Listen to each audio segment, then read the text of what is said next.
Olá, olá, bom dia a todos. Eu me chamo Francisco Júlio Souza Ferreira. Sou também aluno da rede do Prof. História, do mestrado profissional em ensino de História. Estamos aqui no Ceará. Eu faço parte do núcleo da Universidade Regional do Cariri, da URCA, já no sul do estado do Ceará. E estou enviando agora o meu vídeo, que é a proposta de aula de história baseada naquilo que nós discutimos e com base nas leituras dos fóruns, para a disciplina de metodologia do ensino de história, o pesquisador-professor e o professor-pesquisador. Bom, a minha proposta para a aula de história, lembrando também, que este trabalho está sob a orientação da professora doutora Solange Ramos de Andrade, da Universidade Estadual de Maringá. A temática do meu trabalho é a seguinte, as tecnologias e edificações trazidas pelos escravizados no período colonial. Bom, por que eu escolhi esses dois temas? Na verdade, a primeira situação se insere numa escolha pessoal. Mesmo eu, enquanto historiador, gosto muito de estudar o que é que permeia, o que é que está na história da arquitetura. Então, é uma paixão minha nesse sentido, a arquitetura, e resolvi juntar esse prazer pelo estudo da arquitetura com uma ramificação da história que, apesar de existir a lei, eu percebo isso ainda no meu cotidiano, que é bem complexo você inserir a história cultural africana e afro-brasileira. Então, pensando na proposta para a aula de história, eu resolvi juntar esses dois temas, a história da arquitetura e a história cultural brasileira, afro-brasileira e africana. Então, nesse sentido, eu dividi o trabalho escrito e vocês vão ter acesso também. O trabalho tem algumas imagens interessantes também que vocês possam ver depois. Primeiramente, o ponto número 1 é o referencial teórico. E aí eu vou trabalhar com o referencial teórico do Legoff, na perspectiva de trabalhar o conjunto arquitetônico como monumento. Então eu vou citar aqui a Lei 10.639, de 2003, para poder embasar a minha escolha. Utilizo aqui algumas citações do Legoff, no sentido de trabalhar o conjunto arquitetônico da cidade que eu quero demonstrar no trabalho. Então, o Legoff diz aqui o seguinte, que de fato o que sobrevive não é um conjunto daquilo que existiu no passado, mas uma escolha efetuada quer pelas forças que operam no desenvolvimento temporal do mundo e da humanidade, quer pelos que se dedicam à ciência do passado e do tempo que passa, os historiadores. Bom, então, tomando por base a ideia de que nós, historiadores, podemos, a partir de nossa visão, de nosso olhar, de certa forma, trabalhar ou definir o que seria monumento ou não. Então, o que é que eu penso? Eu escolhi esse tema porque, apesar de estudar na região do Cariri, no Crato, eu não moro nessa região. Eu sou da região metropolitana de Fortaleza, eu moro numa cidade chamada Pacatuba. Numa cidade aqui vizinha a mim, a mais ou menos 80 quilômetros, existe uma outra cidade chamada de Redenção. E essa cidade, no período colonial, era chamada de Acarape. Então, por que eu escolhi essa cidade? Porque ela apresenta um conjunto arquitetônico bem interessante de uma fazenda de produção de cana-de-açúcar do período colonial. Finalzinho do século, metade do século XVIII e início do século XIX.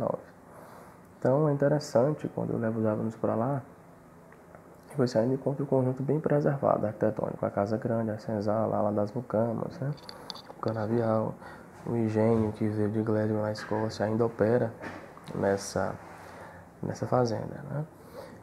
Então é bem interessante. Então ela fica localizada a mais ou menos 80 a 100 quilômetros de Fortaleza. É uma cidade que recebe turistas, estudantes, curiosos. Eu coloquei algumas imagens dessa cidade no trabalho. Foram fotografias feitas por mim mesmo, né, numa das aulas de campo que eu levei os meus alunos para lá. E um detalhe interessante é que essa cidade aboliu a escravidão ainda em 1884. Né? Então, 4 anos antes da Lei Áurea, e por isso passou a ser chamada de Redenção. Então, baseado na perspectiva de que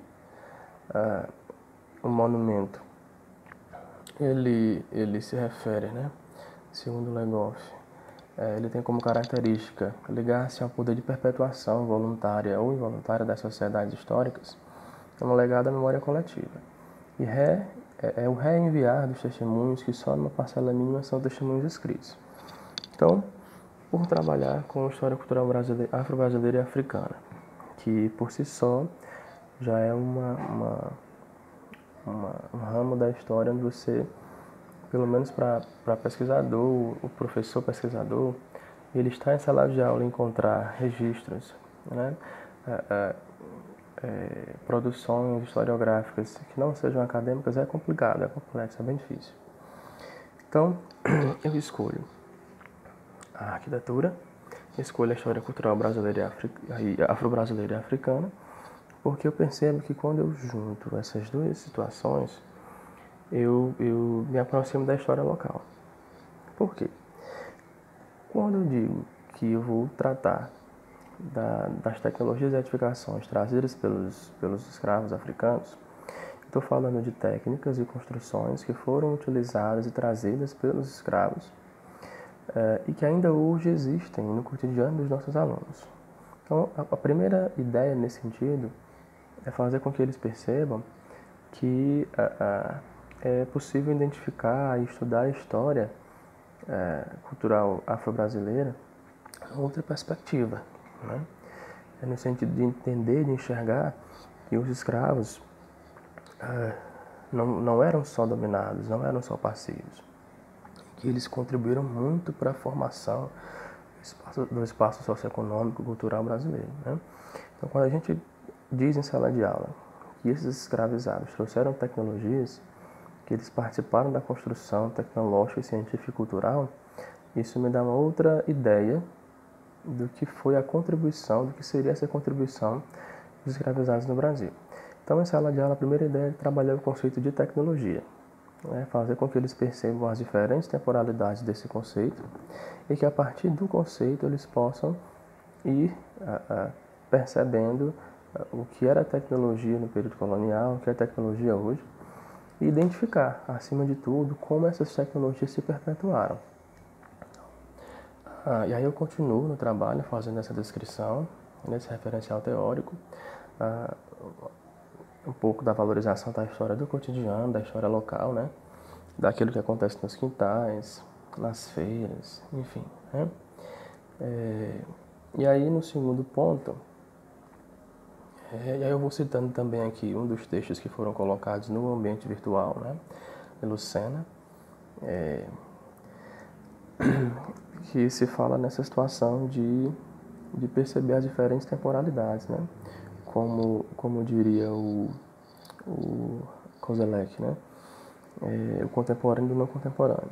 Então, a ideia de trabalhar a arquitetura é interessante nesse sentido, de que o aluno perceba que existem diferentes temporalidades e que isso pode ser trabalhado no ensino de história, né?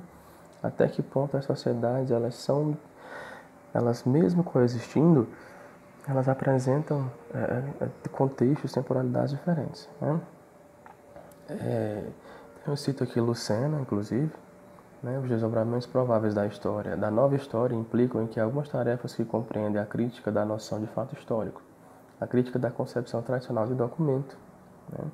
Um retratamento da noção de tempo, daí a história das representações sendo colocada na perspectiva histórica, a ampliação do campo da documentação sendo substituída à história fundada essencialmente nos textos por uma outra baseada numa multiplicidade de documentos escritos, de todos os tipos, orais, iconográficos, e inclusive o escolhido por nós, que é o monumento, né? Na segunda parte do texto, coloco lá o plano de aula, o laboratório documental, né? Então a ideia lá é perceber de que os escravos africanos não foram passivos no processo de vinda para cá, nesse processo de migração forçada, né? Que eles trouxeram tecnologia, trouxeram conhecimento, trouxeram ciência para o Brasil, né? E aí eu parto para a história local, né? Ainda segundo Lucena, né? A história local requer um tipo de conhecimento diferente daquele localizado no alto nível de desenvolvimento nacional e dá ao pesquisador uma ideia muito mais imediata do passado. Ele o encontra dobrando a esquina, descendo a rua, ele pode ouvir os seus ecos no mercado, ler o seu grafite nas paredes, enfim. Então, quando eu aproximo estudar a história da arquitetura, é entender por quê. Eu tenho alguns alunos que moram nessa cidade de Redenção, então eles passam por aquela localidade todo dia, né? E, a partir disso, entender que a história faz parte do cotidiano deles. E aí eu vou utilizar, para que ele perceba isso, as técnicas de construção. Coloquei algumas imagens no texto referente à estrutura arquitetônica do local, né? No caso, uma aula de campo. Então eu coloquei lá uma foto da senzala e eu apareço na foto de alguns alunos, né? Então eu coloco no projeto objetivo geral, objetivo específico, né? O objetivo geral seria identificar outras formas de influência de cultura africana no Brasil, percebendo que a miscigenação cultural é ampla e complexa, compreende a importância da contribuição do povo negro nas áreas de tecnologia e de edificações pertencentes à história do município de Redenção, no Ceará, né? E coloco lá os objetivos específicos, né? Um dos objetivos é identificar e caracterizar variados tipos de tecnologia de edificações. Então eu coloquei essas imagens também no texto. Eu cito lá, por exemplo, a Casa de Taipa, que aí no sudeste as pessoas chamam de Casa de Pau a Pique, que é um tipo de tecnologia de edificação trazida pelos escravos, né? Coloco o tijolo de adobe, né, que é um tijolo também desenvolvido no continente africano, para a construção de casas, templos, a pedra de cantaria, que muitos conhecem como pedra portuguesa, né, mas na verdade é uma técnica de construção, de edificação trazida pelos escravos africanos, né? Então, a ideia seria uma abordagem geral a partir do conceito de tecnologia, né, para que eles possam perceber como essas tecnologias foram incorporadas ao nosso cotidiano. E a partir daí perceber, até mesmo se na casa mesmo em que eles residem, essas tecnologias ainda hoje são aparentes, elas são utilizadas, né? Então a metodologia inicial, a metodologia seria uma abordagem inicial sobre questionamentos e levando em consideração o conhecimento prévio dos alunos. Que ideias eles têm de tecnologia, né? O segundo ponto seria identificar se na casa deles existe algum tipo de influência, né? A terceira parte seria a visita ao Museu Senzala Negro Liberto, esse é o nome do museu na cidade de Redenção. Uma quarta situação, a descrição dessas técnicas utilizadas, e um quinto ponto seria os alunos partirem para a prática, né?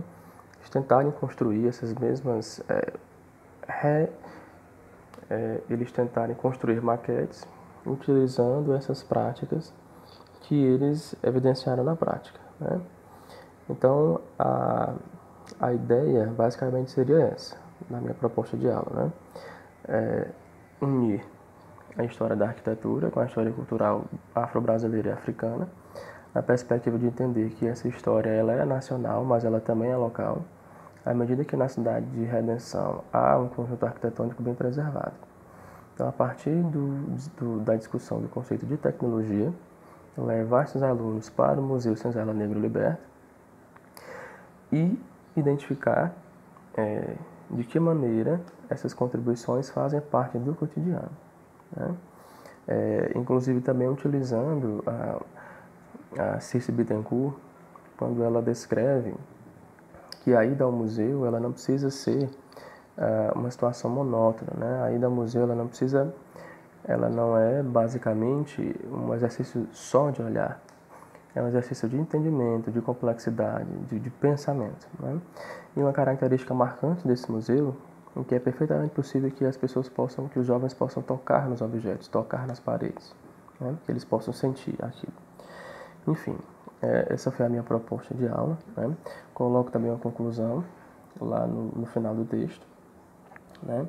Dizendo que ao trabalharmos as técnicas de edificações, percebemos que partir das experiências concretas permite ao aluno perceber o que aconteceu ao seu redor e relacionar sua vivência com diferentes tempos e espaços, né? E aí vocês também vão poder olhar nas referências bibliográficas. Coloquei muitos textos acadêmicos, né? Só achei nas minhas pesquisas textos acadêmicos, enfim, sobre transferência de tecnologia africana para o Brasil, né? Casa Grande Senzala, moradia escrava moradia escrava na era do tráfico ilegal, enfim. Vocês também podem olhar lá outros textos, né, que se identificar com a temática. Tá? Então era isso. Queria dizer que foi um prazer imenso trabalhar com vocês. As aulas e as intervenções da professora Solange foram muito pertinentes. E no mais é isso. Né? Boa sorte a todos aí na caminhada do mestrado. E feliz 2019 a todos.